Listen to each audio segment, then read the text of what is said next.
Rewiring my life to move a lot slower has been more difficult than I imagined it would be, especially for me because I have always had my own internal clock and I've always created my own deadlines. And I've always just naturally moved fast.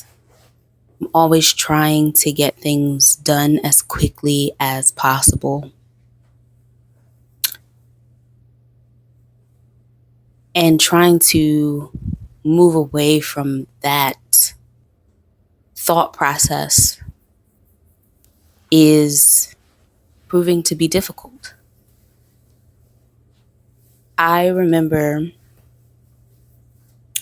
there was a time that I was preparing for a vending event, and I knew what time I needed to be at the vending event, so I calculated what time I needed to leave based on how long it usually takes and traffic to get to the venue.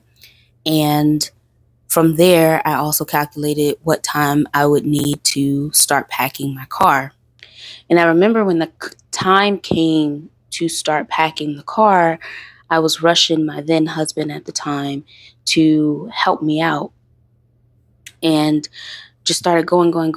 So as soon as the time changed for the time that I had in mind, that it was to go ahead and start packing the car, I was ready.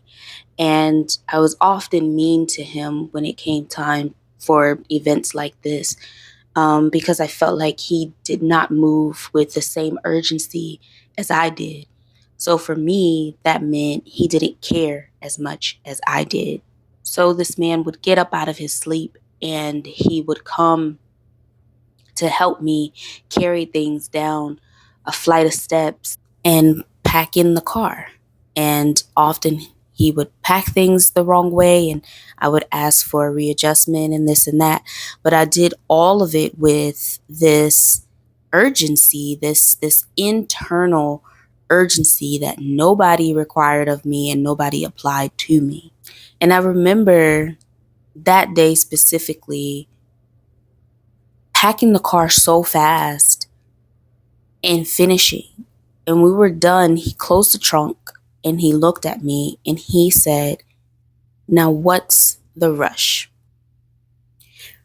Because it was all done in like 15 to 20 minutes. So plenty of time is now left over for me to sit down and do nothing before I have to peel off. And for me, that's golden. But for him, it was a misunderstanding of urgency because I had plenty of time. And there was no need for me to be mean. And there was no need for me to move as fast as I was moving. There really was no reason to rush. I had given myself plenty of time to complete this task. And I often do. But all my life, I have taken time so seriously. I remember getting angry at my parents often because they would plan trips for us and plan activities for us, but they were always late and last minute. And instead of making sure we had everything we needed the days leading up to the trip, we would have at least the bare minimum, and then we would make so many stops to prepare. And then we would make so many stops along the way, and we would leave later than we were originally told we would leave because so many stops had to be made before we could actually get out on the road. Oftentimes, we would be left at family members' homes and told we would get picked up at this time, and we wouldn't get picked up at that time. It would be hours later or even days later. I think early on I learned that I didn't want to be that kind of person. That I wanted to be the kind of person that can be depended on. And to me, that meant showing up when I say I'm going to show up. And that's not a bad quality. I don't need to rewire my brain from being a dependable person. I think I just need to rewire my life from rushing. And that was honestly my idea for creating this channel, challenging myself to move slower and stop rushing.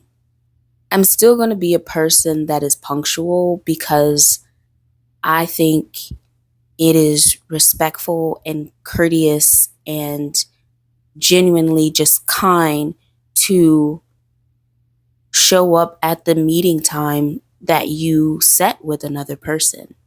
But I don't think I want to have that internal headspace that says you're a bad person if you don't show up exactly on time.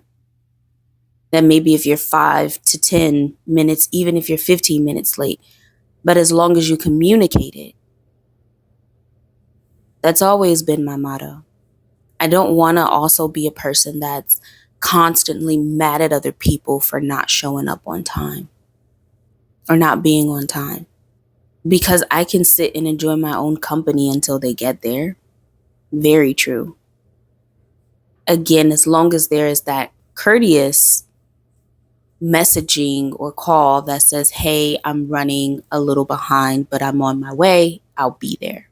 I'm not here stating that time is a construct and it's not a real thing, because that's also not a headspace that I'm in.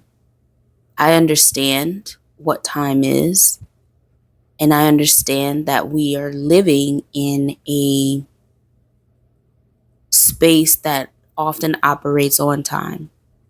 And sometimes that's a good thing. It helps create routine.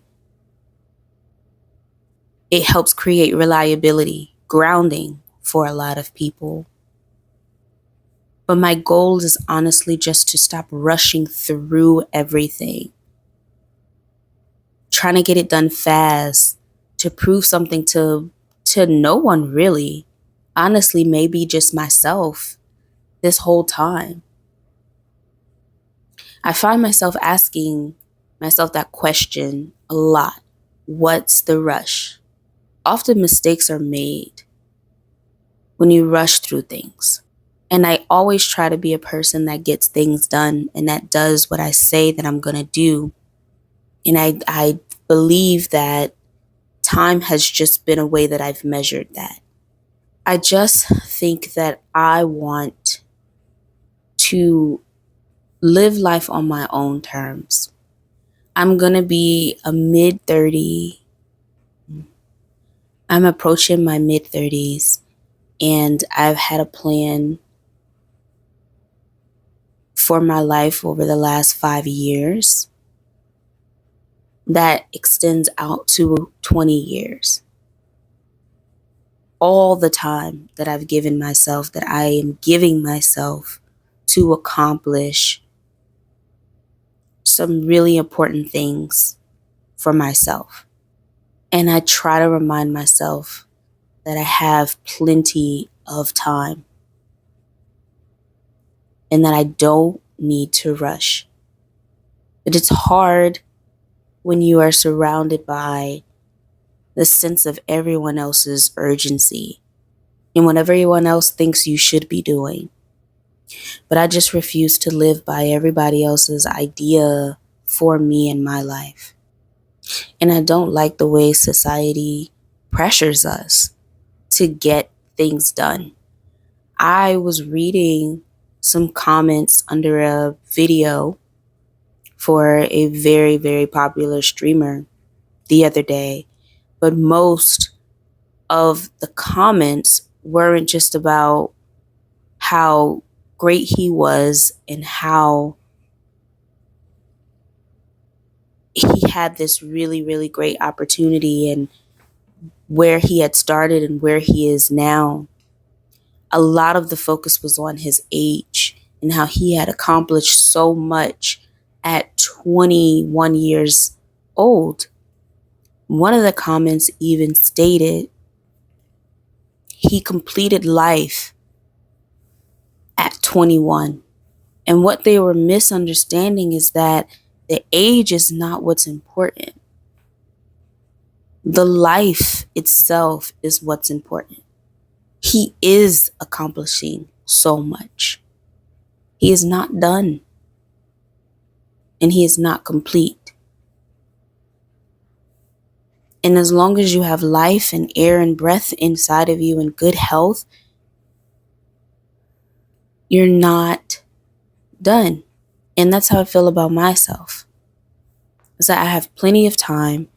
I don't have to rush it. I'm not beating myself up about the things that I have not accomplished yet. I am staying focused and vigilant about the things that I'm working towards. I'm not allowing other people, even other successful people, I'm not in a space of comparing myself because there really is no one that I want to be like. I am genuinely just happy for people living the life that they are living. As long as they are at peace and enjoy with who they are and what they have accomplished and what they've done with themselves. I have no idols. I have people that I like to root for, but I really root for a lot of people. I'm excited about this journey that I'm on. But yes, it has been very challenging for me to let go of rushing through my life. I no longer want to be a person that does that. I want to allow myself to stop and take a beat, take a pause, and take as long as I want to. I don't want to rush myself in my business. I don't want to rush myself at work. I don't want to rush myself through cooking a meal for me and my household. I don't want to rush myself when I go work out. I want to genuinely take my time and not power through to the next activity and then the next thing and then the next day and then the next moment. And then everything is just constantly the next, to the point where I forget what I even did the last 25 minutes because I was so focused on getting to the next thing. I just want to focus on being here. And I know people say this a lot, being present. But when I mean being here, yes, I mean completely here, wholeheartedly here, not just physically, but mentally as well. You know how sometimes when you drive, you start thinking about a million other things while you're driving and you miss the song that was playing that you really were excited about hearing when it first started? Or you've missed something completely that happened on the side of the road because you were genuinely in your own mind. Obviously, I can't catch all of those moments, but what I'm saying is that I would like to just live a lot slower and just take the time to be more appreciative of my life as it's coming and not being so hard up and hard on myself about what's next. Because honestly, what's next is just life. It's just another part of life. And I'm always going to be excited about what's next because the possibilities in that is endless. But that's also the reason that I don't need to rush because it's always going to be another moment full of unthinkable possibilities. And so I just want to sit back and enjoy the slow burn. Life slowly. I'm excited about what that's like. And so I will continue asking myself, what's the rush? And following that question up with, can you do this slowly? and following up with, what would this look like if you did it slower? What would it feel like if you did it slower?